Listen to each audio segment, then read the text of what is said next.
नमस्कार. विवेक वसा फाउंडेशनच्या वतीने मला या कार्यक्रमासाठी आमंत्रित केलं, त्याबद्दल मी सगळ्या टीमचा आभार मानतो. 5:30 वाजता हा कार्यक्रम सुरू होणार होता आणि मी इथंच वरती राहतो आहे. तर 5:30 वाजेपर्यंत मला काही विवेकचा फोन आला नाही. त्यामुळे मला असं वाटलं की सर्व कार्यक्रमांच्या प्रथेप्रमाणे बहुतेक श्रोते आलेले नाहीये. तर मला प्रथमेश पाटील असं म्हणला खाली येऊन, मग तिथं माझ्याकडे येऊन की नाही हॉल भरला आहे. पण म्हणजे असा कॉन्फिडंट आयोजक मी फार दिवसांनी पाहिला की हॉल भरला आहे. आणि आता मला त्याने सांगितलं की हॉल छोटा आहे, पण छोटा हॉल असण्याचा माझ्यासारख्या वक्त्यांना फायदा असा होतो की माझ्या कार्यक्रमासाठी लोक उभे राहून माझं भाषण ऐकत होते असं सांगण्याचा एक मला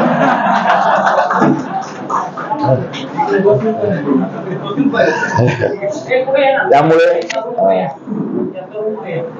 या कार्यक्रमाला उषाताई आहे, अविनाश आहे, इतरही मराठीच्या चळवळीशी जोडली गेलेली अनेक नवी मंडळी आहेत. मला इथं आमंत्रित केलं त्याच्याबद्दल मी तुमचे आभार मानतो. गंगाधर सत्वधर यांचं मी अभिनंदन करतो त्यांना हा पुरस्कार मिळाल्याबद्दल.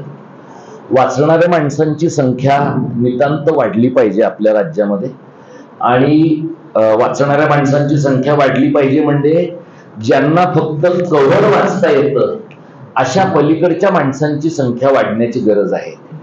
कारण नुसतं कव्हर वाचलं एखाद्या माणसाने की काय होतं ते आपण 3 दिवसांच्या पूर्वी पाहिलेलं आहे.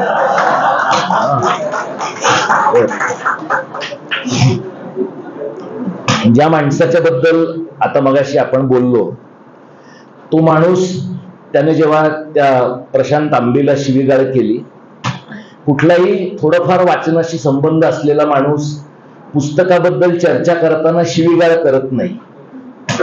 वाचनाशी दुरान्वयाने संबंध नसलेल्या माणसालाच अशा पद्धतीनं बोलता येतं. कारण ज्याने काही वाचलेलं असेल तो माणूस समोरच्यावर टीका करताना त्याचे युक्तिवाद पण आपल्या वाचनाची अभिव्यक्ती व्यक्त करणारे असतील. तो जो आमदार आहे ज्याच्याबद्दल मी फेसबुकवर पोस्ट लिहिताना हा गुवाहाटीचा मस्तवाल रेडा आहे असं म्हटलं होतं, तर लोक मला असं म्हणले की तू फारच स्पष्ट लिहितो. तर मला असं वाटतं की अजून तरी आपल्या देशामध्ये रेडा या शब्दावर बंदी नाहीये, रेड्यांच्या संख्येवर पण नाहीये आणि रेडा ह्या शब्दावर पण नाहीये. तर आपल्याला जे काही 2014च्या नंतर नवं स्वातंत्र्य मिळालेलं आहे, त्या नव्या स्वातंत्र्यामध्ये नेमकी नवी काय परिभाषा आपण वापरायची याच्याबद्दल अजून लोकांना विचार करायला वेळ मिळालेला नाहीये. कारण अजून मुसलमानांचा बंदोबस्त पुरेसा झालेला नाहीये. मुसलमानांचा झाला बंदोबस्त, ख्रिश्चनांचा झाला, मग बौद्धांचा व्हायला सुरुवात झाली की मग आपण भाषेचा बंदोबस्त करण्याच्या मागे लागणार आहोत. दरम्यानच्या काळात आपण सगळे लोक आपल्याला जमेल तशा पद्धतीने थोडंफार वाचू शकतो.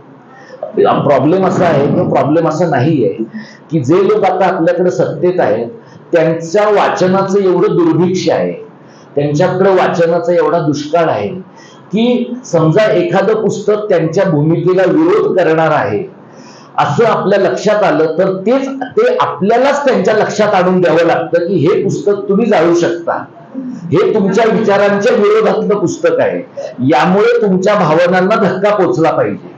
त्यांच्या भावना अशा आहे की त्यांच्या भावनांना धक्का पोचणाऱ्या गोष्टींची यादी पण आपणच त्यांना करून देण्याची गरज आहे. इतके बुद्धिमांदे असलेले लोक या देशामध्ये आज सत्तेत आहेत, महाराष्ट्रात पण सत्तेत आहेत.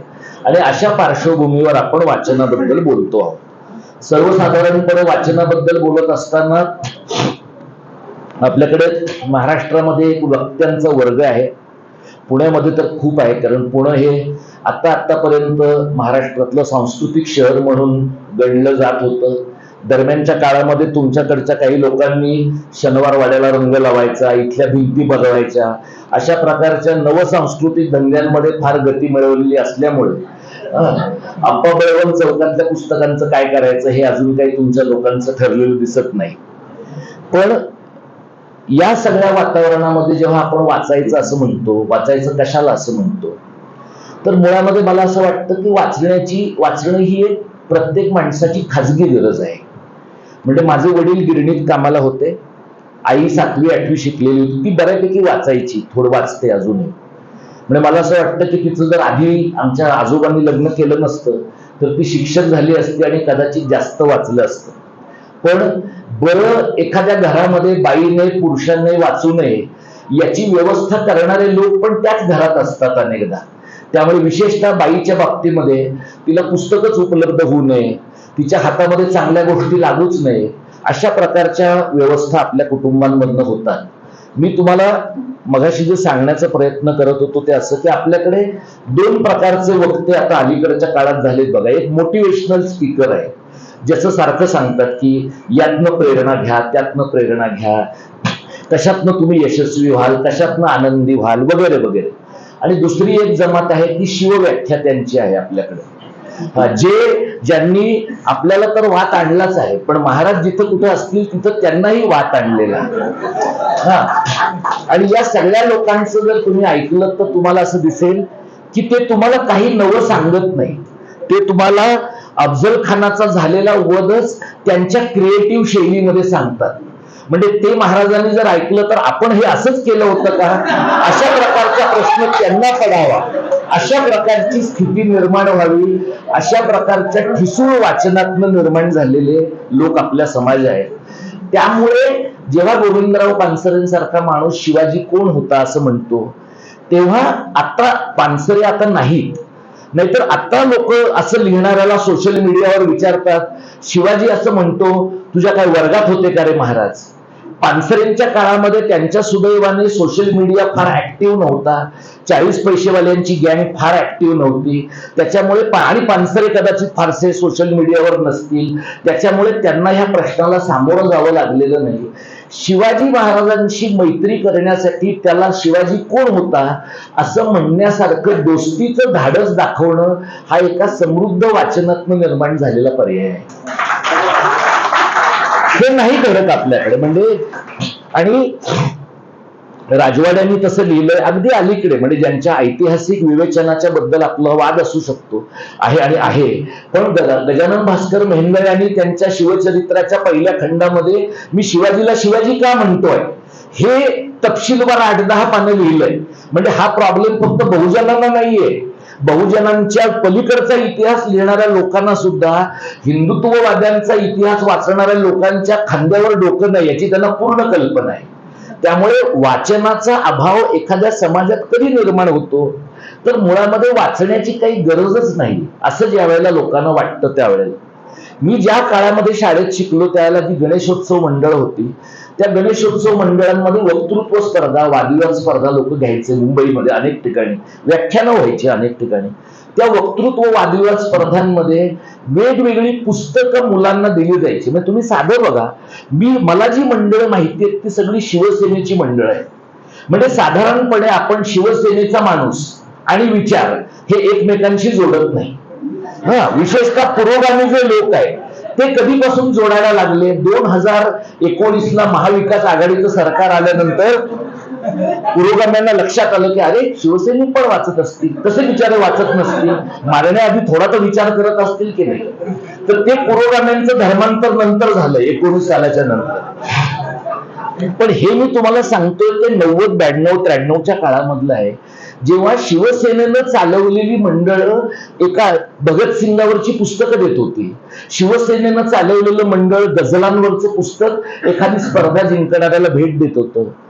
आपल्या समाजातला एक मोठा वर्ग ज्याच्या घरामध्ये वाचनाची परंपरा नाही, सोशल कॅपिटल नाही त्या प्रकारचं, त्या समाजामध्ये तुम्हाला असं दिसेल की कोणीतरी तुम्हाला सांगावं लागतं की वाचणं गरजेचं आहे.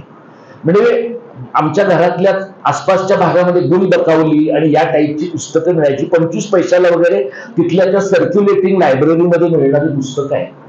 आमच्या घरातल्या 4 भावंडांमध्ये मी वाचणारा निघालो, बाकीचे लोक कशाला वाचतोस असं म्हणणारे निघाले. त्यांचं असं म्हणणार आहे की तू फुकट पैसे घालवतोस, तुला घरात हे सांभाळण्याची काही सांभाळणं झेपतंय का. आणि असे काही लोक मला भेटले, तुमच्यापैकी अनेकांना ज्यांच्या घरात पुस्तकं आहेत. असा एक वर्ग आपल्या समाजात आहे की जो तुमच्या घरात बरी पुस्तकं दिसली की म्हणतात लायब्ररी काढली आहे का. म्हणजे माणूस स्वतःहून काही वाचू शकतो, याच्यावर एक सामूहिक मन म्हणून आपला विश्वास नाही. आणि आपण काय म्हणतो, तुम्हाला कसं परवडतं पुस्तकं घ्यायचं? अरे तुला विकेंडला बारमध्ये जाणं परवडतं, तुला वर्षातनं 4 वेळा राज्याच्या बाहेर टूर काढायला परवडतं, तुला बायकोला पायातून निघेल एवढं मोठं मंगळसूत्र घेणं परवडतं, तर आम्हाला पुस्तक घेणं नाही का परवडणार? वाचन ही परवडण्याजोगी गोष्ट आहे. तर आपल्या ज्या स्त्रिया आहेत त्यांनी ऑफेंड होऊ नका, कारण तुमच्या नवऱ्याबद्दल मी बोललो आहे. तर एक तुम्ही लक्षात घ्या की मराठी समाजाच्या वाचनाचा काय इश्यू आहे. तर महाराष्ट्रात प्रचंड मोठ्या प्रमाणात ग्रंथालय आहेत. आपल्याला एक असं म्हणायची पद्धत आहे की आमचं एक पुरोगामी राज्य आहे आणि आमच्या राज्यामध्ये ज्ञानाची परंपरा आहे, चिकित्सेची परंपरा आहे. आपल्याकडे जर ज्ञानाची आणि चिकित्सेची परंपरा असती तर आपल्या समाजामध्ये तुम्ही विधिमंडळामध्ये, संसदेमध्ये बोलणारे आपले जे प्रतिनिधी आहेत त्यांचं तुम्ही बोलणं कधी ऐकून बघा गेल्या 15-20 वर्षातलं. आणि सर्व पक्षीय, विशिष्ट पक्षीय असं नाही, सर्व पक्षीय लोकांचं बोलणं तुम्ही ऐकून बघा. 2 मिनिटाच्या वर तुम्हाला त्यांचं ऐकवत नाही. आणि ऐकवत नाही म्हणजे त्यांना मतदारसंघांमधलं कळत नाही म्हणून नाही, त्यांना प्रश्नांच्या बद्दल कळत नाही म्हणून नाही. कुठल्याही प्रकारची वैचारिक खोली नसलेली माणसं केवळ शब्दांचे बुडबुडे आणून तुमच्या पुढे सातत्यानं बोलताना तुम्हाला दिसतील. आणि समाज माध्यमांचा काय परिणाम झालाय की तुम्हाला जे ऐकायचं नाहीये ते समजा चुकून तुम्ही एकदा स्क्रोल केलं तर नशीब तुमच्या असं मागे लागतं की तेच तेच तुम्हाला परत दिसायला लागतं. म्हणजे तुम्हाला अमुक माणसामध्ये तुम्हाला गुणरत्न सदावर्ते हा माणूस नाही पाहायचा आहे. बरोबर बरोबर, कुठला शहाणा माणूस त्याला पाहिजे मला सांगा. पण आता कसं होतं की बाबासाहेब काय आहे हे आपल्याला काही वेळेला स्क्रोल करता करता त्याच्याकडनं ऐकावं लागतं. मग आपल्याला लक्षात येतं की आपण जास्त काळ जगलो आहोत, आधी मरायला पाहिजे होतं. हा आपल्या समाजाचा प्रॉब्लेम आहे. म्हणजे आज आपल्या समाजामध्ये तुम्ही बघा, म्हणजे राज ठाकरेंनी जेव्हा नवा पक्ष काढला, आणि तो आता जुना झालाय खूप, तुम्हाला माहिती आहे, त्यांनी 3-4 पक्ष काढले ऍक्च्युअली 20 वर्षामध्ये, पण ते ठीक आहे. तर ते जेव्हा त्यांनी नवा पक्ष काढला ना तेव्हा ते पुस्तकांच्या दुकानात जायचे बघा. ते पुस्तकांच्या दुकानात जायचे आणि मनसेचे कार्यकर्ते पण पुस्तकाच्या दुकानात जायचे. कारण पुस्तकाच्या दुकानात जाऊन किंवा आर्चिकच्या दुकानात जाऊन कुणाला मारायचं नाहीये आपल्याला, हे त्यांच्या रजिस्टर व्हायला थोडा वेळ लागला. पण त्यांच्या लक्षात आलं की आपल्या पक्षाचा नेता पुस्तक वाचतो. मग मनसेच्या पोरांनी पण पुस्तकं घेतली. वाचली का? नाही. पण आता तुम्ही वाचले, तुम्ही तर आता अभिवाचन केलं, त्यामुळे मनसेच्या लोकांचा पण डिफेन्स हाच आहे की आम्ही पुस्तक घेतलंय, वाचलंय का नाही वाचलं, कधीतरी वाचू. म्हणजे उंबरठा इकोला जो न्याय लागू आहे ना तोच मनसेच्या पोरांना पण लागू असला पाहिजे. मधल्या काही काळामध्ये शरद पवार आणि सुप्रिया सुळे यांनी असं म्हटलं की आम्हाला ग्रंथ म्हणजे पुष्पगुच्छ देऊ नका, आम्हाला ग्रंथ भेट द्या. आता पवार साहेबांचं बरचसं वाचून झालंय, सुप्रियाताईंना वाचायला वेळच नाही. त्यामुळे पवार साहेबांना काय द्यायचं आणि सुप्रियाताईंना काय द्यायचं याच्यामध्ये कार्य. आणि पुन्हा राष्ट्रवादीच्या कार्यकर्त्यांचा वाचन नावाच्या एका निरुपद्रवी कलेशी काही संबंधच नाही. त्यामुळे मग त्यांनी 4-2 दिवस असे फोटो काढले, पुस्तकं देण्याचा प्रयत्न केला, अंतिमतः काही घडलं नाही. अशा प्रकारच्या एका इकोसिस्टीम मध्ये, एका परिसंस्थेमध्ये आपण आहोत. कॉलेजातली मुलं बघा, इथे आमची विद्यार्थिनी आहे सुप्रिया, माझा ओरडा खाल्लाय तिने काही वेळेला पीएचडी करत असताना. आता आमची पीएचडीची मुलं, आमची एमएची मुलं कोविडच्या नंतर विशेषतः असं त्यांना काही तुम्ही करायला सांगितलं की म्हणतात सर पीपीटी पाठवा, सर पीडीएफ पाठवा. म्हणजे वाचण्याचा जो ओघ आहे मुलांच्या बाबतीमधला, हे पुस्तक मला द्या, हे पुस्तक मी घेऊन जातो किंवा घेऊन जाते, याची टिपणं काढून आणतो किंवा आणते, ह्याच्या पलीकडं पीडीएफ पाठवा, त्यातला अमुक एक मजकूर आम्ही काढून घेतो, इथपर्यंत आता लोक येऊन थांबलेले आहेत. आणि बऱ्याच लोकांना आपल्या समाजामध्ये गेल्या काही वर्षामध्ये बऱ्याच लोकांना आता असं वाटायला लागलंय की व्हॉट्सअपवर जे येतं सकाळी ते वाचन आहे, ते वाचन आहे. बऱ्याच लोकांना असं वाटतं ते जे निबंध येतात ना रोज सकाळी की खरा मराठा असशील तर जागा हो आणि पुढच्या लोकांना सांग, खरा आंबेडकरवादी असशील तर जागा हो, हे जे 2-2, 4-4 परिच्छेद आहेत त्याचं कोणीही फॅक्ट चेक करण्याच्या भानगडीत पडत नाही. ते फॅक्ट चेक कोणीही करत नसल्यामुळे फॅक्ट चेक करणाऱ्या लोकांना आयुष्यात आणखी कामं निर्माण झाली. म्हणजे लोक स्वतः काही वाचत नसल्यामुळे काही लोकांना त्यांचं वाचून घ्यावं लागतं आणि हे भंगार आहे, हे वाचू नका, हे सांगण्यासाठी त्या मार्क झुबेरला ऑल्ट न्यूजचा सगळा कारभार करावा लागलेला आहे. म्हणजे आपण जे वाचतो आहोत, आपल्यातला एक मोठा वर्ग जो वाचतो आहे, त्या मोठ्या वर्गाला वाचन ही गरज वाटते का? आता मी प्राध्यापकी पेशामध्ये 30 वर्ष आहे. मी 16 वर्ष कॉलेजमध्ये शिकवत होतो, 14 वर्ष विद्यापीठात शिकवतो. आमचं कॉलेज आम्हाला 500 रुपये दरवर्षी द्यायचं पुस्तकं विकत घ्यायला. त्याच्यामध्ये सुद्धा आमच्या कॉलेजात काही प्राध्यापक असे होते की पुस्तकांची खोटी बिलं आणायचे आणि ते 500 रुपये कॉलेजकडनं घ्यायचे. आणि योगायोगानं यातले बहुतांश लोक कॉमर्सचे असायचे. म्हणजे याचा अर्थ आर्ट्सचे लोक, समाजशास्त्राचे लोक हे काही विद्वानांच्या पंक्तीत बसणार आहेत असं नाही, पण किमान 500 रुपयाची पुस्तकं घेणं जगात शक्य आहे एवढं किमान ज्ञान त्यांना होतं. तेही तिथं केलं जायचं नाही. तुम्ही कॉलेजांच्या लायब्ररीजमध्ये बघा, शिक्षकांनी शेवटचं ताजं पुस्तक कधी वाचलेलं आहे, शिक्षकांनी नवं पुस्तक कधी रेकमेंड केलेलं आहे. वाचनालयामध्ये जेव्हा शिक्षक किंवा एखाद्या आपल्या रिसर्च स्कॉलरला जेव्हा शिक्षक सांगतात की हे तू वाचायला पाहिजेस, तेव्हा त्यासाठीचं अपडेटेड वाचन झालेलं आहे का लोकांचं, अशा प्रकारचा प्रश्न अनेकांच्या मनामध्ये सहज येण्यासारखा आहे. महाराष्ट्रामध्ये हजारो ग्रंथालय आहेत. मी तुम्हाला मगाशी म्हटलं, महाराष्ट्र सरकारची एक ग्रंथ निवड समिती आहे, तुमच्यापैकी काही लोकांना माहिती असेल. मी मागे सरकारचा ओएसडी होतो, उद्धव ठाकरेंचं सरकार असताना उच्च तंत्र शिक्षण विभागात, आणि तेव्हा ही ग्रंथ निवड समिती जी आहे तिची रचना करण्याचं काम माझ्याकडे होतं.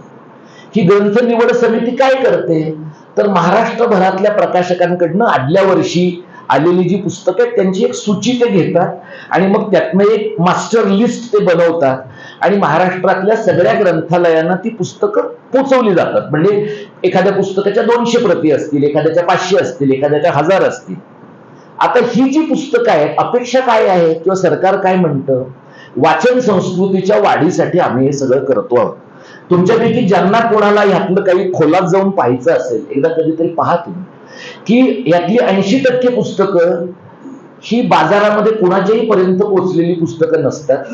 एक मोठं सिंडिकेट महाराष्ट्रामध्ये ऑपरेट करतं, प्रकाशक आहेत, सरकारचे अधिकारी आहेत, इतरही सगळी मंडळी आहे, आणि अशा प्रकारची पुस्तकं अशा प्रकारच्या लायब्ररीयांना पाठवली जातात की जिथं ती एका गोडाऊन मधनं दुसऱ्या गोडाऊन मध्ये जातात. म्हणजे वाचनाच्या अभावापासून वाचनाच्या अभावापर्यंत त्या पुस्तकाचा प्रवास आहे. फक्त काय होतं, सरकारची बिलं निघतात, सरकारची बिलं निघतात, उच्च तंत्र शिक्षण विभाग, ग्रंथालय संचालनालयामधल्या लोकांची बिलं निघतात, पुस्तकं सुचवणाऱ्या लोकांचे हात ओले होतात, ही सगळी प्रक्रिया घडते. म्हणजे आपण एकही पुस्तक न वाचता, एकही पुस्तक माणसाच्या हाताला न लागता करोडो रुपयांचा तथाकथित ज्ञान व्यवहार करतो आहोत, अशा प्रकारची एक जाणीव आपल्या समाजामध्ये आपण निर्माण करून देतो. साहित्य संमेलन होतात आपल्याकडे, आणि आता साहित्य संमेलन जितकं धनदांडग्यांच्या ताब्यात असेल, जितकं मोठ्या माणसांच्या ताब्यात असेल, तितकं ते अधिक चांगलं असं मानण्याची पद्धत आहे. आता तुमच्या पुणे शहरात तर हळूहळू साहित्य व्यवहार संघवाल्यांनी त्यांच्या माणसांना आउटसोर्स करून टाकलेलं आहे, त्याच्यामुळे सगळं त्यांच्या ताब्यात आहे. आता 100वे जे साहित्य संमेलन होणार आहे ते आपल्या माणसांनी आपल्या माणसांसाठीच केलेलं साहित्य संमेलन, अशा प्रकारचं संमेलन होणार आहे. तुम्ही एकदा संमेलनांच्या स्टॉलवर जाऊन बघा, कोणती पुस्तकं खपतात, कोणत्या पुस्तकांना जास्त गिराईक आहेत. तर अनुवादाची पुस्तकं लोक पाहतायत, नव्या प्रकारचे जे काही एखाद्या विषयावरचं संशोधन घडतंय अशी काही पुस्तकं पाहताय. पण एक मोठा वर्ग वाचकांचा आपला असा आहे की जो ढोबळ वाचक आहे. एक वाचकांचा वर्ग असा आहे की जो वरकरणी वाचक आहे. म्हणजे त्यांच्या घरात शिकलेली पिढी 4थी 5वी पण असू शकेल, पण वाचकांची पिढी 1ली 2रीच असण्याची शक्यता आहे, कारण मधल्या लोकांनी वाचनाची स्टेप गाळून टाकलेली आहे. आणि अनेक लोकांच्या घरामध्ये तुम्ही पहा, विशेषतः शिक्षक प्राध्यापकांच्या घरामध्ये त्यांचे पगार जसजसे वाढलेले आहेत तस तसं त्यांच्या घरातली पुस्तकं संपलेली आहेत. वाचायचं बंद केलेलं आहे लोकांनी. लोकांच्या चर्चेचे विषय फार्म हाऊसचं काय करायचं, सेकंड होम कुठं घ्यायचं, किंवा आणखी इन्व्हेस्टमेंट कुठं करायची, सिपचं काय करायचं, मुलाला परदेशात कुठं पाठवायचं, हे जगण्याचे जे भौतिक विषय आहेत ते माणसाने घेऊ नयेत असं माझं म्हणणं नाही. पण महिन्याला 1.5-2 लाख रुपये 3 लाख रुपये पगार मिळवणाऱ्या प्राध्यापकांच्या पगारामधनं महिन्याला जर 200 रुपये एखाद्या पुस्तकासाठी सुटत नसतील तर हा वैचारिक दुष्काळ नाही, ही चिंधी चोरी आहे. या प्रकारची चिंधी चोरी समाजामध्ये तुम्हाला सगळ्या, म्हणजे तुम्ही पहा इथं पुण्यामधल्या सुद्धा एकेकाळचा जो तुमच्याकडचा सुसंस्कृत असा सगळा प्रदेश आहे आणि जे आता NRI झालेली आहे मंडळी आणि अमेरिकेत जाऊन तुम्हाला भारतावर प्रेम करणं कसं आवश्यक आहे तुम्हाला ते समजावून सांगतात सकाळी इथनं गेलेला व्हॉट्सअप वाचून. ते सगळे जे लोक आहेत त्यांच्या घरात काय वाचलं जाते तुम्ही पहा. म्हणजे इथून अमेरिकेला गेलेल्या लोकांच्या पैकी 90% लोकांच्या वाचनामध्ये अजूनही पु ल देशपांडे आणि वपू काळे आहेत. त्याच्या पलीकडे लोकांचं वाचन गेलेलं नाही. चुकून त्यातला एखादा खंडेराव असला तर तो नेमाडे वाचतो, पण तो सुद्धा नेमाडे वाचून खूप जुना झालेला आहे. नेमाड्यांची पण चिकित्सा करण्याची गरज आहे असं म्हणण्याचं काही धाडस त्या खंडेराव मध्ये पण नाहीये. फार कमी लोकांच्या नजरेमध्ये कोलटकरांची भिचकी वळी आलेली असण्याची शक्यता आहे. फार कमी लोकांच्या नजरेमध्ये अशोक केळकरांचं भाषेच्या संबंधातलं काहीतरी आलेलं असण्याची शक्यता आहे. आता काय झालंय, बरेच लोक तुम्हाला दिसतील तुमच्यातले जे लिहिणारे आहेत ते एकेकाळी लोक असं तुमचं काही लिहून आलं पेपरात, पत्र सुद्धा, की लोक म्हणायचे तुझं पत्र वाचलं, मला आवडलं, नाही आवडलं. आता लोक असं म्हणतात पाहिलं हा तुझं पत्र. हे पाहिलं हा तुझं पत्र म्हणजे तुझं नाव दिसलंय मला, तुझं टायटल दिसलेलं आहे मला, आणि जरा वेळ मिळाला म्हणजे कधी 4 महिन्यांनी 6 महिन्यांनी 10 वर्षांनी जेव्हा कधी मला वेळ मिळेल त्यावेळेला मी तुझं हे सगळं वाचेन. त्यामुळे सरधोपटीकरण जे वाचनाच्या प्रक्रियेचं आहे ते आपल्याकडे खूप घडतंय असं दिसतं. आणि याचा परिणाम तुम्हाला काय दिसतो बघा, की याचा परिणाम असा आहे की अशा प्रकारचे कार्यक्रम ज्याच्यात खरं तर खूप चांगली गर्दी तू इथं गोळा केली आहेस, पण तुम्ही असं बघा की मनोरंजनाच्या कार्यक्रमांचा जो वर्ग आहे तो प्रेक्षकांचा वर्ग आहे. आपल्याला असं म्हणण्याची पद्धत आहे की सुजाण प्रेक्षक आहे. तो सुजाण प्रेक्षक हा जरा वाचन असलेल्या लोकांनाच कळावं आणि माझंही इम्प्रेशन बरं पडावं म्हणून मी सुजाण प्रेक्षक हा वदतो व्याघात आहे असं मी तुम्हाला सांगतो. आता हे म्हणण्याचं काही कारण नाही, पण असं म्हटलं की जरा बाबा वाचक हा वक्ता जरा थोडा पेठेला जवळच आहे असं वाटण्याची एक शक्यता निर्माण होते, काहीतरी वेगळं म्हणतोय असं होतं. विसंगती आहे एवढाच त्याचा अर्थ आहे, दुसरं काही नाही. मी तुम्हाला सांगतो की कसा वाचक वाढलाय आपल्याकडे, कशी माणसं बदलली आहे. तरुण पोरांच्या हातामध्ये आता इंस्टाग्राम आहे, तरुण मुलांच्या हातात युट्यूब आहे. लोक आता फक्त पाहतात. जे युट्यूबवर तुमचं एखादं भाषण टाकलं गेलंय ते सुद्धा लोक साईडला काही वेळा ठेवून देतात आणि त्याचे सबटायटल्स किंवा त्याचा ऑडिओ तुमच्या कानावर पडत राहतो, लोक पाहतात. प्रवास करत असताना लोक ऑडिओ बुक ऐकताना तुम्हाला दिसतात. अशा पद्धतीनं लोकांचं वाचन एका मोठ्या प्रमाणामध्ये वाढतंय, बदलतंय. पुस्तकं महागडी पण झाली आहेत काही प्रमाणामध्ये, पण पुस्तकं एका वर्गाला महागडी झाली आहे आणि एका वर्गाला ती इतकी स्वस्त आहेत की त्यांच्या अक्षरशः एका संध्याकाळच्या जेवणाच्या खर्चात 8-10 पुस्तकं येतील अशा प्रकारची व्यवस्था आहे. आणि पुस्तकांच्या बाबतीत तुम्ही मुंबईला तुमच्यातले जे कोणी नियमित येत असतील, तुम्ही फोर्टला फिरलात तर तुम्हाला 100 रुपयापासून तुम्हाला बाजारामध्ये पुस्तक मिळतं. आता लोक आपल्याकडे काय म्हणतात, हे सगळं पायरेटेड आहे आणि ते आपण पाहता कामा नये. आता या बाबतीमध्ये असं आहे की मला विल ड्युरंटचं स्टोरी ऑफ फिलॉसॉफी वाचायचं आहे किंवा आणखी काहीतरी एखादा महत्वाचा दस्तावेज वाचायचा आहे जो बऱ्यापैकी महागडा आहे, मला तो मिळतो आहे तर मला तो घ्यावासा वाटतो. आता ह्या बाबतीमध्ये वाचणाऱ्या माणसाने किती विशुद्धतावादी असावं याच्याबद्दल माझं एक मत आहे, पण कदाचित तुम्ही एकदम विशुद्ध वाचक असाल तर मी तुमच्या नजरेतनं उतरू शकेन म्हणून मी आता काही त्याच्याबद्दल सखोल तुम्हाला सांगत नाही. पण आता मी पाहिलंय नेमाड्यांची कोसला रेल्वे स्टेशनला मिळते, म्हणजे अक्षरशः 70 रुपयाला 100 रुपयाला मिळते. आता नेमाड्यांची कोसला रेल्वे स्टेशन पर्यंत पोहोचली म्हणजे चांगदेव पाटलाला एकदम पेनिट्रेशन मिळालं समाजामध्ये असं समजायचं, रेल्वेचा प्रेक्षक रेल्वेचा प्रवासी एकदम सुजाण झालाय असं समजायचं का? जगभरात विखुरलेल्या पायरेटेड मार्केटमध्ये आपल्या अभिजात भाषेने पण उडी मारलेली आहे म्हणून आनंद व्यक्त करायचा हे मला माहित नाही, पण हे तुम्हाला रेल्वे स्टेशनांच्या मध्ये दिसतंय, हे तुम्हाला एसटी स्टँडच्या बाहेर दिसतंय. तुम्ही बघा रेल्वे स्टेशनांच्या बाहेर तुम्हाला किमान पुस्तकांची दुकानं दिसतात. आपले एसटी स्टँड बघा, तुम्ही स्वारगेटला जा, तुम्ही इतरही रेल्वे महत्वाच्या एसटी स्टँडवर जा. आपण काळजी घेतलेली आहे की कुठलाही आपला एसटी स्टँड चुकूनही त्याला पुस्तकांचा स्पर्श होता कामा नये. एसटी स्टँड छोटं असो मोठं असो, आपण पेपर विकू तिथे, पण चुकूनही अगदी स्थानिक प्रकाशकाचं पण एखादं पुस्तक लोकांच्या हाती लागेल अशी आपण लागणार नाही याची काळजी घेतली.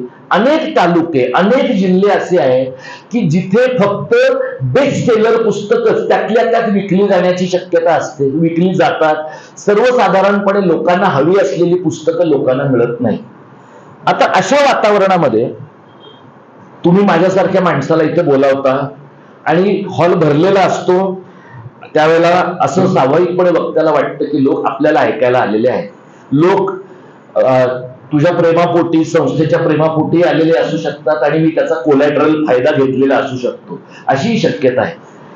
या परिस्थितीमध्ये महाराष्ट्राची काय परिस्थिती आता, तर महाराष्ट्र हा एका कमालीच्या वैचारिक दुष्काळात जगणारं राज्य आहे आणि त्या वैचारिक दुष्काळाचं एक महत्वाचं कारण सर्व पातळीवर लोकांचं वाचणं, चिकित्सा आणि प्रश्न विचारण्याची उर्मी संपणं हे त्याचं महत्वाचं कारण आहे.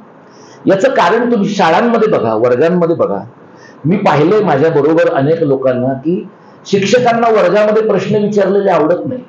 शांत बस, शहाणपणा करू नको, नंतर बोल, आताच तुला वेळ मिळतो का, या प्रकारचे प्रश्न. आणि हे कशामुळे होतं? फार शिक्षक बिझी आहेत म्हणून नाही, शिक्षक अजिबात बिझी नाहीये. 99% शिक्षक ज्याचा पगार घेतात ते काम करत नाहीये. त्यांनी जर ते काम नीट केलं तर आपली कॉलेज आणि आपली विद्यापीठ जास्त बरी चालतील. पण ते कशात रमलेले आहेत? ते त्यांच्या एपीआय स्कोर मध्ये रमलेले आहेत.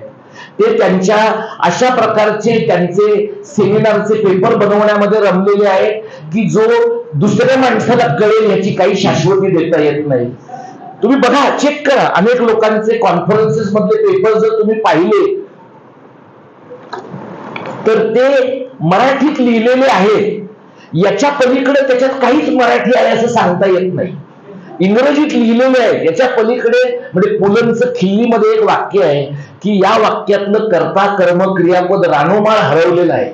तसं कर्ता कर्म क्रियापद रानोमाळ हरवलेलं लेखन पीएचडी झालेले प्रोफेसर झालेले लोक करतात. तुम्ही बघा, 2000 रुपयाला एक लेख छापून मिळतो आणि इतकं गुप्त धनासारखं जर्नल आहे ते की आज ते जर्नल काढलं की उद्या कोणालाही मिळत नाही. ते फक्त प्रमोशन देणाऱ्या त्या ती जी काही कमिटी बसते तिला मिळतं आणि मग नंतर ते पूर्णतः सुरतेच्या लुटीतनं महाराजांनी जे काही आणलं त्यातलं जसं ते कुठंतरी राहिलं तसं ते पूर्णतः गुप्त होऊन जातं. अशा प्रकारचा अज्ञानावर आधारलेला असा समाज गेल्या 5-25 वर्षात आपण निर्माण केलाय. आई वडील वाचत नाहीत म्हणून पोरं वाचत नाहीत, शिक्षक वाचत नाहीत म्हणून मुलं वाचत नाहीत आणि मग आपल्याला असं वाटतं की समाजाचं भरण पोषण कसं होणार. मग समाजाच्या भरण पोषणाची जबाबदारी इंदुरीकर महाराजांवर येते. मग समाजाच्या भरण पोषणाची जबाबदारी गौतमी पाटीलवर येते. तुम्ही इंदुरीकर महाराज बघा, इंदुरीकर महाराज रीलमुळे फार फेमस झालेला माणूस आहे. इंदुरीकर महाराजाच्या रीलचं बघताना बायकांच्या चेहऱ्यावरचे भाव बघा तुम्ही. ते जेव्हा सुनांना झोडपताय तेव्हा श्रोत्यांमधल्या बायकांना, सासवांना अत्यंत आनंद होतोय. त्या हे विसरलेले आहे की 20 वर्षापूर्वी हा माणूस नव्हता हे फार बरं आहे, नाहीतर आपल्या सासूने आपला जीव घेतला असता. पण इंदुरीकर महाराजाला आपण एक पब्लिक इंटेलेक्च्युअल मानायला लागलेलो आहोत. पण इंदुरीकर महाराज तरी किमान कमी हार्मफुल आहे.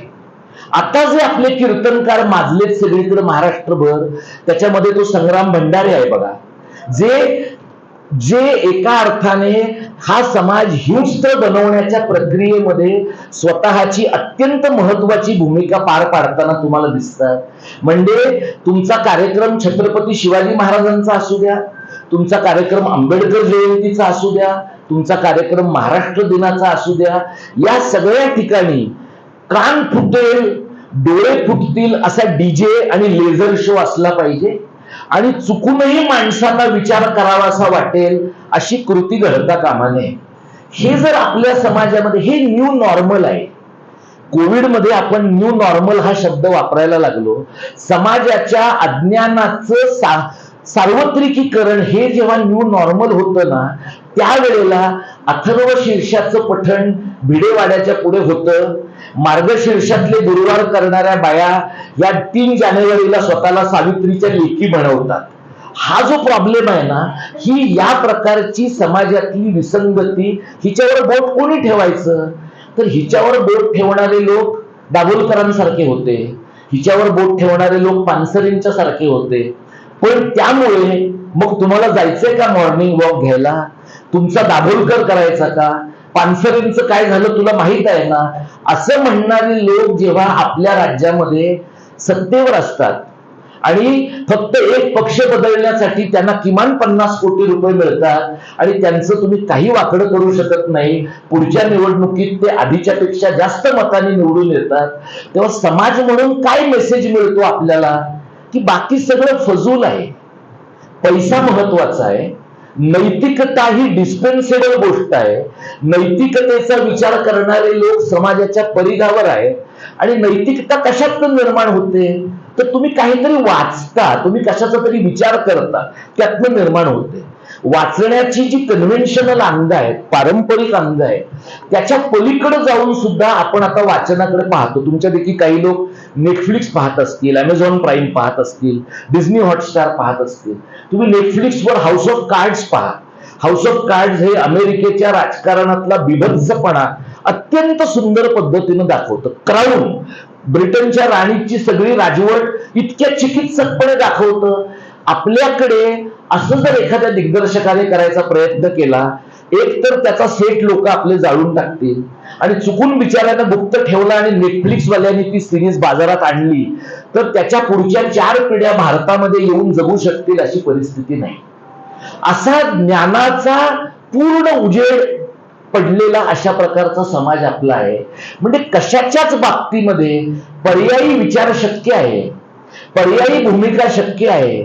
आपल्या मताचं प्रतिपादन आपण करतो तेव्हा त्याचा प्रतिवाद केला जाणं स्वाभाविक आहे असं आपल्याला वाटत नाही. आणि तुम्ही जर आपली जी माध्यमं पाहिली, ज्या माध्यमांनी आपल्याला खरं तर शहाणं करण्याची गरज असते, म्हणजे निखिल वागळेंच्या बद्दल, कुमार केतकरांच्या बद्दल तुमची काही रिझर्वेशन असू शकतील, अनेकांची आहे, पण वागळेंनी त्यांच्या ग्रेट भेट सारख्या कार्यक्रमामधनं किंवा राजू परुळेकरने खूप मागे ETV वरच्या मुलाखतींमधनं विचार करणाऱ्या माणसांना खूप लोकांच्या समोर आणण्याचा प्रयत्न केला. आता तुम्ही आपली माध्यमं बघा. आताच्या माध्यमांमध्ये आता असं आहे की दीपक पवार यांनी केला वार, विवेक यांनी केला पलटवार, ह्याच्या पलीकडे बातमीच नाही. विशाल विमल यांनी केला पलटवार, एवढ्याच बातम्या 20-20 सेकंदाच्या बातम्या आहेत. कारण याच्या पलीकडे म्हणजे चॅनल्स मध्ये लोकांना स्पष्ट सूचना आहे की 20 सेकंदाच्या वर अँकर दिसता कामा नये, फक्त व्हिज्युअल दिसलं पाहिजे. आता हे जे व्हिज्युअल आहे ना, हे व्हिज्युअल एनरिचिंग पण नाहीये, तुम्हाला वैचारिक दृष्ट्या समृद्ध करणारं पण नाहीये. ते तुम्हाला फक्त अशा पद्धतीने अस्वस्थ करणार आहे की तुमचं डोकं त्यानंतरच्या काळामध्ये नीट चालताच कामा नये. हे जे काही महाराष्ट्रामध्ये घडत आहे, मी गेली 1.5-2 वर्ष तिसऱ्या भाषेच्या सक्तीच्या निमित्तानं जेव्हा चळवळीचं काम केलं, ज्यामुळे मला वाटतं तू मला इथं बोलावलंस आणि मला हे फार तुझं आवडलं. आम्ही जेव्हा 15-16 वर्षाच्या पूर्वी समाजवाद्यांना आणि पुरोगाम्यांना सांगायचो की घटनेचं जे कलम 19 आहे, ज्याच्यात सगळ्यांना देशामध्ये सगळीकडे जाण्याचा अधिकार आहे, त्याच्या फार प्रेमात पडू नका, एक दिवशी महाराष्ट्रामध्ये आपण उपरे ठरण्याचा धोका आहे. तर तेव्हा एकतर सेना आणि मनसेचे बरे दिवस असल्यामुळे लोक म्हणायचे, अच्छा म्हणजे तू काय सेनावाला आहेस, तू काय मनसेवाला आहेस. तर आता काय झालंय की सेना आणि मनसेच्या लोकांनी त्यांचं मराठीचं काम एका कोपऱ्यात ठेवून दिल्यामुळे आणि युट्यूबर्स हे टेलिव्हिजन चॅनल आणि पेपरवाल्यांच्या पेक्षा जास्त प्रभावी झाल्यामुळे आता आम्हाला आमचं म्हणणं स्वतंत्रपणाने सांगता येतंय.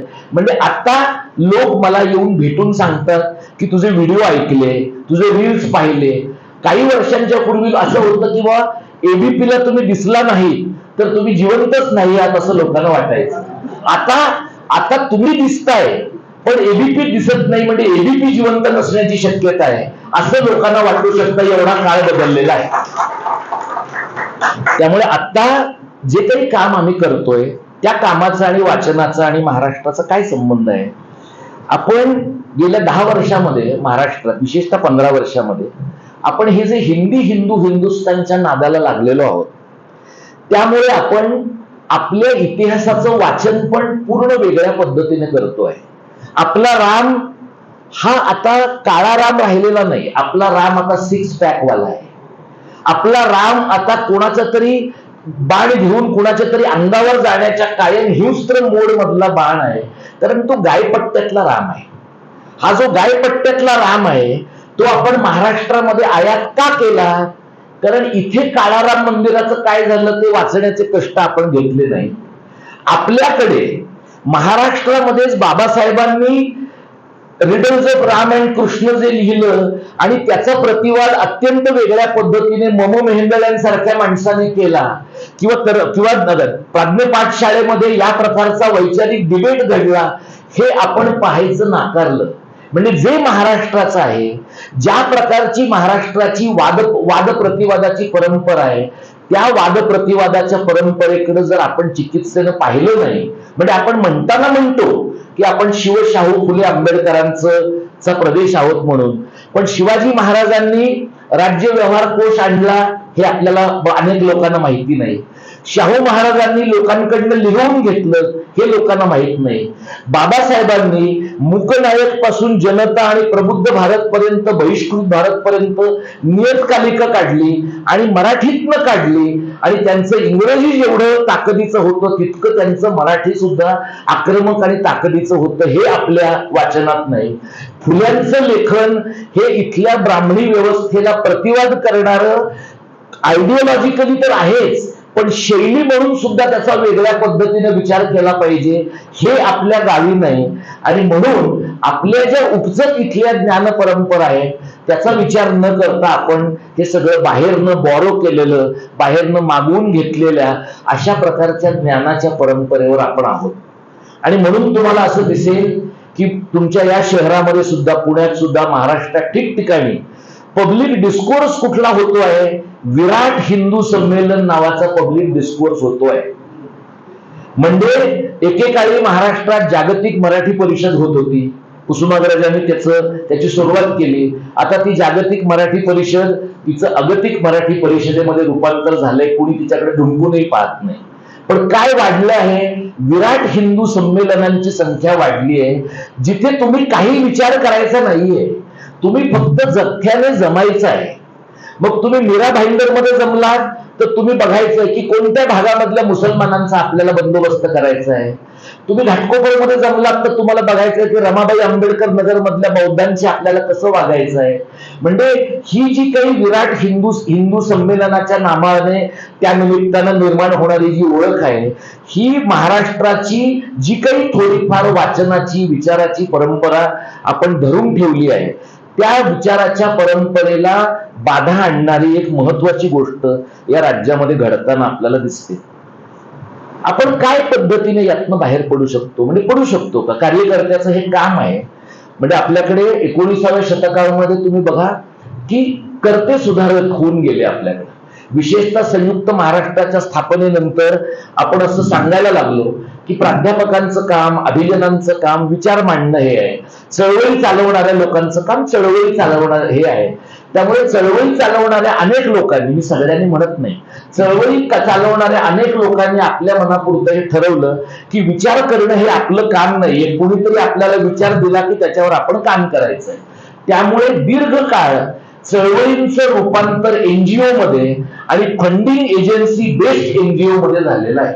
त्यामुळे फंडिंग एजन्सीला जर HIV काम करायचं असेल, पण पुण्यामध्ये नद्यांचा प्रश्न महत्वाचा असेल, तर तुम्ही HIV वरच काम करणार आहात, नद्या थोडी वर्ष थांबू शकता.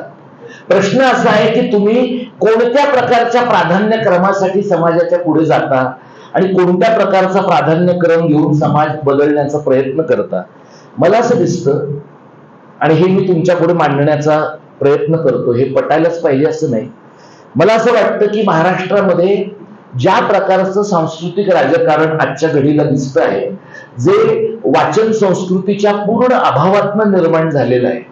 आजच्या घडीला महाराष्ट्रामध्ये 4 प्रादेशिक पक्ष आहेत, म्हणजे दोन फुटलेले प्रादेशिक पक्ष, 2 राष्ट्रवादी आणि 2 शिवसेना. त्यातले 2 शिवसेना हे नक्की फुटलेले आहे. 2 राष्ट्रवादीचं अजून आपल्याला क्लिअर नाहीये की ते फक्त थोरल्या साहेबांना माहिती आहे की ते फुटलेलं आहे का नाही, आणि आपल्या ताईंना माहिती आहे, दादालाही माहिती असेल, पण आता दादा नाहीये. त्यामुळे हे जे 4 प्रादेशिक पक्ष आहेत, ज्यांनी प्रादेशिकतेची धुरा वाहणं अपेक्षित होतं, ते आता त्यांच्या अस्तित्वासाठी झगडत आहेत. बाबासाहेबांच्या नावाचा वारसा चालवणारे जे अनेक पक्ष आहेत, त्याच्यामध्ये एक चारोळीकरांचा पक्ष आहे, तुम्हाला माहिती आहे, तो एकाच माणसाचा पक्ष आहे. म्हणजे राज्यसभेवर जायला सुद्धा त्यांना दुसरा माणूस मिळणार नाही, इतकी त्या पक्षाची वाईट अवस्था आहे. पण एखादा माणूस विनोदाच्या जीवावर राजकीय कारकीर्द किती प्रोलॉंग करू शकतो ह्याचं एक उत्तम उदाहरण आहे, टेम्पलेट आहे त्याचं ते. दुसरे आपले लाडके सरन्यायाधीश आहेत, त्यांचा फोटो तुम्ही परवा पाहिलात. ते त्या बागेश्वर बाबाला भेटायला गेले. बाबासाहेब ते बागेश्वर बाबा एकाच फ्रेम मध्ये बघण्याचं त्यांचा जो एक त्यांची समतोल बुद्धी आहे, त्याच्याबद्दल ते अत्यंत अभिनंदनास पात्र आहे, हे तुमच्या लक्षात येईलच. बाळासाहेब आहेत, बाळासाहेबांच्या बद्दल काही बोललं की लोक सोशल मीडियावर माझं आडनाव काढून मला हाणायला येतात. तिथं मी ते वाचत नाही, त्यामुळे मला त्याचा फरक पडत नाही. पण त्यांचं काय आहे ते अजून ठरत नाही. म्हणजे त्यांना संघ संपवायचा आहे का संपवायचा नाहीये मला माहिती नाही. पण आता ते काय, एवढे एकच वाक्य तुम्ही कापाल आणि नंतर वंचितची सगळी मुलं तलवार काढून माझ्या मागे पुढचे काही दिवस लागतील. ते ठीक आहे, पुण्यात यायचं तर एवढा धोका पत्करला पाहिजे. तर या पार्श्वभूमीवर महाराष्ट्राचं काही सांस्कृतिक राजकारण उभं राहणं शक्य आहे का, आणि त्याचा वाचणाऱ्या विचार करणाऱ्या माणसांची काही सांधा आहे का, ह्या एका मुद्द्यावर मी 2 मिनिटं बोलतो. कारण मला तू 45 मिनिटं दिली आहेस, माझी 2 मिनिटं राहिली, एवढी मी संपवतो. तर मला असं वाटतं की जे मराठी कारण, महाराष्ट्र धर्म याच्याबद्दल माझ्यासारखा कार्यकर्ता बोलतो, मला असं वाटतं की महाराष्ट्रामध्ये सर्व जाती धर्माचा मराठी भाषा बोलणारा जो माणूस आहे, त्या सगळ्याचं स्वतःचं एक विचाराधिष्ठित अशा प्रकारचं सांस्कृतिक राजकारण उभं राहू शकतं आणि राहिलं पाहिजे. आतापर्यंत ते उभं राहिलं नाही, याच्यात चूक जनतेची नाहीये. ज्यांनी ती वैचारिक मांडणी केली त्यांच्या आकलनाचे दोष आहे. आपण काय म्हटलं की नाही, हिंदू म्हणल्याशिवाय आपला माणूस एकत्रच येत नाही. पण तुम्ही ज्या पद्धतीनं मुंबईत ऑपरेट करता त्या पद्धतीनं औरंगाबादला ऑपरेट केलं तर चालणार नाही. आता औरंगाबाद म्हणलेलं पण लोकांना चालणार नाही. त्यामुळे मी छत्रपती संभाजीनगर असं म्हणून घेतो आता. कारण काय आहे लोकांचं, मग तू काय औरंग्याची औलाद आहेस का, हे खाली वाचायची एक मानसिक तयारी ठेवायला लागते. तुम्ही काहीही वाचा किंवा न वाचा, अमुक माणूस औरंग्याची औलाद आहे याचा DNA रिपोर्ट तुमच्याकडे येतोच. आणि असं तुम्ही कोणतं वाक्य तुमच्या भाषणात वापरता याच्यावरून तुम्ही औरंग्याची पिलावळ आहात का हिंदुत्वाचे वारसदार आहात हे कळण्याचा एक अत्यंत सोपा फॉर्म्युला आपल्या माणसांनी शोधून काढलेला आहे. आत्ताच्या घडीला हा जो बुद्धिमांदे आलेल्या पाशवी बहुमतवाल्या लोकांचा वर्ग आपल्याकडे सत्तेत आहे, हे ट्रिपल इंजिन वाले लोक आहेत बघा, जे सध्या अमरपट्टा लावल्यासारखे आपल्या समोर हिंडताना दिसतात.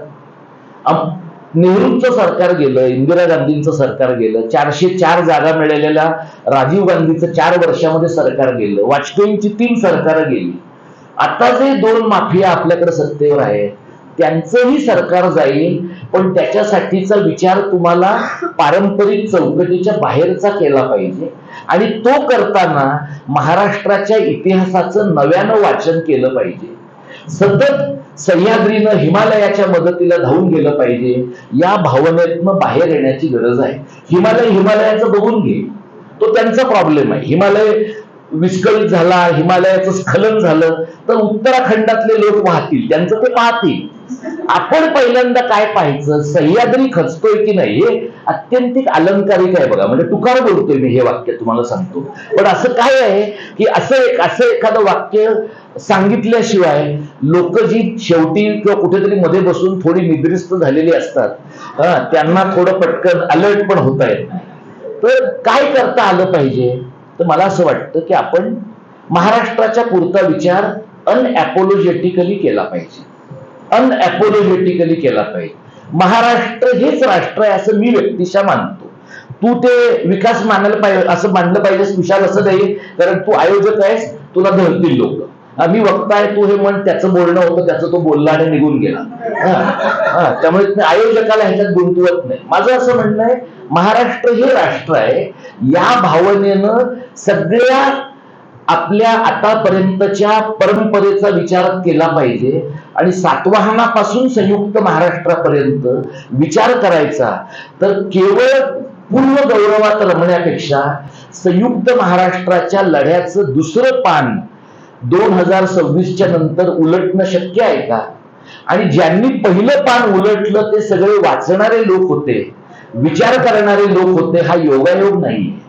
डांग्यांपासून, एसएम पासून, अत्र्यांपासून, वारा कोठारींपासून, प्रबोधनकारांपासून, उद्धवराव पाटलांपासून सगळे लोक वाचणारे आणि चिकित्सक विचार करणारे लोक होते. अशा चिकित्सक विचार करणाऱ्या लोकांचा वारसा आपण सांगू शकतो का, हा एक आपण विचार करायला पाहिजे असं मला वाटतं. आणि ते जर आपण करू शकलो तर महाराष्ट्राचं चित्र पालटू शकतं. म्हणजे 4 लोकांनी पुस्तकं वाचली म्हणून चित्र पालटत नाही, 4 लोकांनी मराठीतनं व्यवहार केला म्हणून पालटत नाही. हजारो माणसांनी एकाच वेळेला एकाच ताकदीने अशा प्रकारचं काम केलं तर इतिहास पूस बदलतो, असा आतापर्यंतचा अनुभव आहे. शिवाजी महाराजांना ते शक्य झालं कारण तो द्रष्टा माणूस होता. तुमच्या माझ्यासारख्या सामान्य क्षमतेच्या माणसांना तशा प्रकारचं काही जमवायचं तर जास्त श्रम करावे लागतात, कारण आपला उपजत वकूफ जो आहे तो कमी असतो आणि म्हणून जास्त श्रम करावे लागतात. अशा प्रकारचं काम करण्याची क्षमता सर्व वाचणाऱ्या लोकांना मिळावी आणि वाचणाऱ्यांनी कामं करावी, कामं करणाऱ्यांनी वाचावं, विचार करावा. आणि अशा प्रकारचं दुभंगलेपण समाजात राहिलं असेल तर ते जावं, अशा प्रकारची मी सदिच्छा व्यक्त करतो. तुम्ही सगळ्यांनी शांतपणाने ऐकून घेतलं, मी तुमचाही मनपूर्वक आभारी आहे. धन्यवाद. जय मराठी, जय महाराष्ट्र.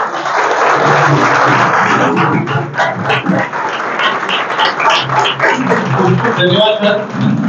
याच्यानंतर 10-15 मिनिटांची प्रश्न उत्तर होणार आहेत. तुम्हाला काही प्रश्न विचारायचे असतील तर आपण विचारू शकतो मुलांना. पण सर खूप छान तुम्ही मार्गदर्शन केलं. मी त्याच्यातले मूल सांगतो होते एका वाक्यात तुमच्या त्या तुम्ही ज्या वाक्याबद्दल म्हटलं त्याला की हिमालयाचं भूगोल होईल का नाही आपल्याला माहिती नाही, पण सह्याद्रीला खचू देणार नाही अशी आम्ही सगळेजण तुम्हाला ग्वाही देतो आजच्या या निमित्ताने. तर एक 15 मिनिटं काय तुम्हाला प्रश्न विचारायचा असेल तर तुम्ही सरांना प्रश्न विचारू.